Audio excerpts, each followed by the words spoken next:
আসসালামু আলাইকুম। তো যারা জাপানে এসএসডব্লিউ ভিসাতে আসতে চাচ্ছেন তাদের জন্য এই ভিডিওটা। তো অনেক দিন ধরে আমারে মেসেজ করতেছেন, টেক্সট দিচ্ছেন যে ভাইয়া এসএসডব্লিউ ভিসা নিয়ে কথা বলতে। তো আমি যেহেতু স্টুডেন্ট ভিসা আসছি, স্টুডেন্ট ভিসাটাই ভালো বলতে পারবো। এসএসডব্লিউ তারপরে কিছুটা বলতে পারবো যেহেতু জাপান সম্পর্কে। স্টুডেন্ট ভিসায় আসতে হলে আপনার প্রথমে একটা কথা বলি, জাপানে আসতে হলে কিন্তু ভাষা শেখা লাগে।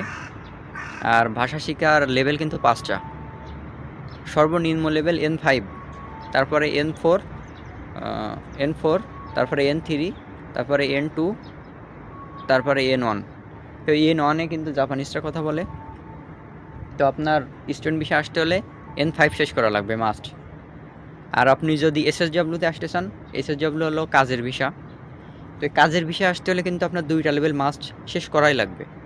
তো N5, N4 এই 2টা লেভেল শেষ করা লাগবে। তো N5 শেষ করা লাগবে প্রথমে, তারপরে N4 শেষ করা লাগবে। তারপরে আপনি যে কাজে আসতে চাচ্ছেন সেই কাজের উপর ডিপেন্ড করে একটা কিন্তু স্কিল টেস্ট দেওয়া লাগবে আলাদা করে। এটাও হালকা কঠিন আছে, মানে পড়ার উপর ডিপেন্ড করে, পড়লে পারবেন। তো জাপানে 17টা বিষয়ের উপরে কিন্তু এসএসডব্লিউতে আসা যায়, মানে কাজের। একটা আছে কনস্ট্রাকশন, একটা আছে এগ্রিকালচার। তো এরকম 17টা বিষয় রয়েছে, 17টা বিষয়ের উপর আসতে পারবেন। তো আপনি যদি কনস্ট্রাকশনের কাজে আসতে চান তাহলে কিন্তু কনস্ট্রাকশনের যে স্কিল টেস্ট ওইটা কিন্তু পাশ করে তারপরে আসা লাগবে। তো ওইটা পাশ করলে আপনার মোট 3টে জিনিস করা লাগতেছে। N5 শেষ করা লাগতেছে, N4 শেষ করা লাগতেছে, আর কনস্ট্রাকশন বা যে বিষয়ে আসবেন ওটার স্কিল টেস্ট পাশ করা লাগতেছে। তো এই 3টা জিনিস পাশ করা লাগতেছে। তো এসএসডব্লিউতে আসলে কিন্তু এই 3টা জিনিসই আপনার কষ্ট করে শেখা লাগবে বা পড়া লাগবে কষ্ট করে। আর বাকিটা আপনি যে এজেন্সিতে ঢুকবেন ওই এজেন্সি থেকে করে দেবে ইন্টারভিউর ব্যবস্থা, বা যে কোম্পানিতে ঢুকবেন সেই কোম্পানিতে ইন্টারভিউর ব্যবস্থা করে দেবে। তো আপনারা যারা এসএসডব্লিউতে আসবেন বা কাজের বিষয়ে আসতে চাচ্ছেন জাপানে, তো তাদের মূলত এই 3টা জিনিস করা লাগবে, N5, N4 আর হলো স্কিল টেস্ট।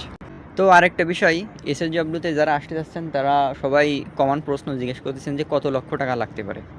তো এসএসডব্লিউতে আপনার 6 থেকে 8 লক্ষ এর মধ্যে হয়ে যায়। তো যে এজেন্সি যেমন নেয় আর কি। আপনার সর্বনিম্ন 6 থেকে 6, 7, 8 এরকম লাগতে পারে। 6ও লাগে কারোর, 7ও লাগে কারোর, 8ও লাগে।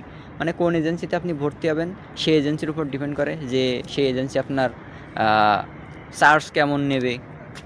তো সেটার উপর ডিপেন্ড করে। তো আপনার এসএসডব্লিউতে 6 থেকে 8 লক্ষ টাকার মধ্যে কিন্তু হয়ে যায়। তো আশা করি সবাই বুঝতে পারছেন।